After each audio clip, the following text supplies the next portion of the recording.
It's now time for What's Happening with Skippy Carmichael and Boots McCracken. Welcome, this is What's Happening with Skippy Carmichael and Boots McCracken. And this week's episode we're going to deal with time traveling.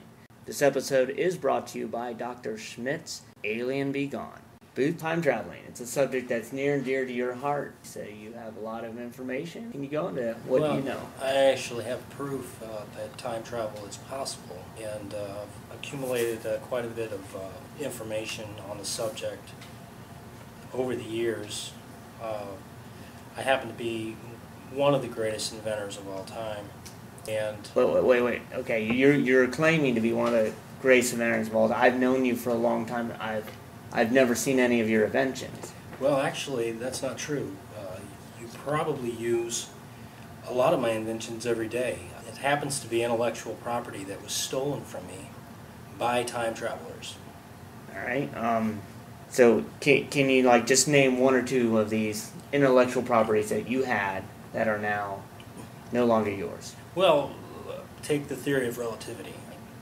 I created the theory of relativity. I sketched it on a napkin at a Denny's, and just so happens that a time traveler took this from me, left it on my nightstand. When I woke up in the morning, it was gone. And to this day, Albert Einstein is accredited with my theory of relativity. So let me get this straight. Before you sketched this, the timeline you were living on, there was no Albert Einstein in that. He had never brought forth the relativity, the theory of relativity. But then, after you sketched this, the whole timeline had changed, but you remembered the previous? Well, clearly, no one is going to see things correctly unless they're in my situation. Not too many people are aware of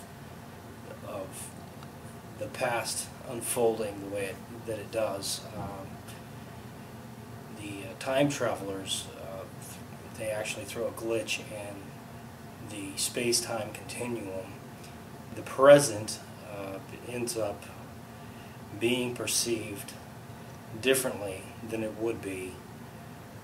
Currently, I'm broke, and my ideas are my ideas, and if they hadn't been taken from me, then I would have been able to capitalize on them, and I wouldn't be living in my parents' basement. True. That is very true.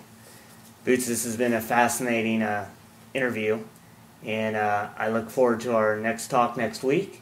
For those of you out there, remember Dr. Schmidt's Alien Be Gone. It'll keep those abductions from happening.